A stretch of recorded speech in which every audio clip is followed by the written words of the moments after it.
Un día, vi que mi esposa había dejado su contraseña de Hotmail anotada, y lo que encontré ahí cambió mi vida para siempre. Allá por principios de los 2000, empecé a sospechar que mi esposa andaba en algo. Nuestros dos hijos tenían como 4 y 6 años, todavía chiquitos, pero no tanto como para no poder contarte algo de lo que les había pasado en el día. Empezaron a hablar mucho de quedarse con los papás de mi esposa durante el día, lo cual no era tan raro en sí mismo, pero como vivían como a 90 minutos de distancia, que lo hicieran 2 o 3 veces por semana, me parecía un poco mucho. Básicamente era todos los días que no trabajaba en su trabajo de medio tiempo. Cuando le pregunté, lo negó, pero nunca fue buena mintiendo.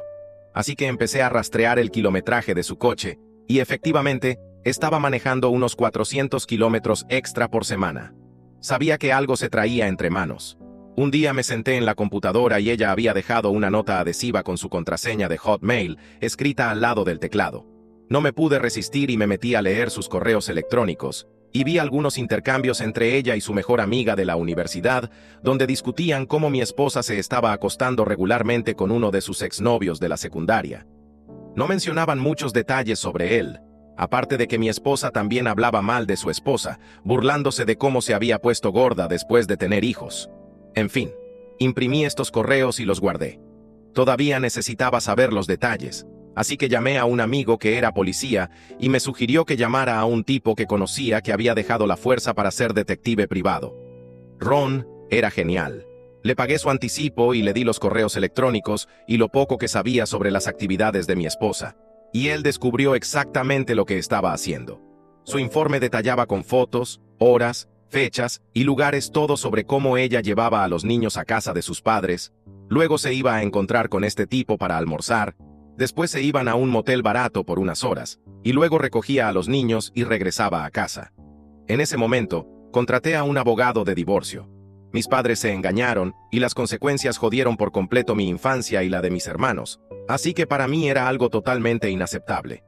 También le pedí a Ron que averiguara lo que pudiera sobre este tipo. Ron cumplió totalmente. Supe su nombre, Bob, que estaba casado y tenía 3 hijos. También descubrí que trabajaba como vicepresidente de ventas para el negocio de su suegro.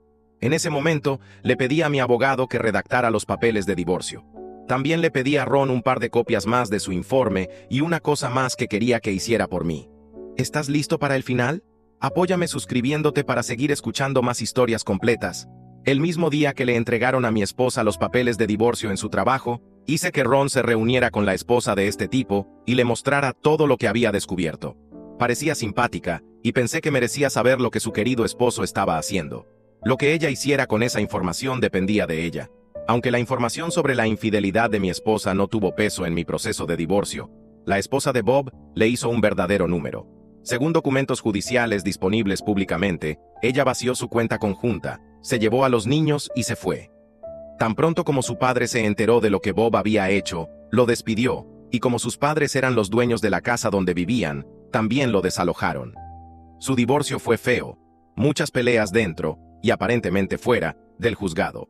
Supongo que Bob fue a la casa a discutir con su esposa, y la cosa se salió de control hasta el punto de que el hermano de ella intervino y le rompió la nariz.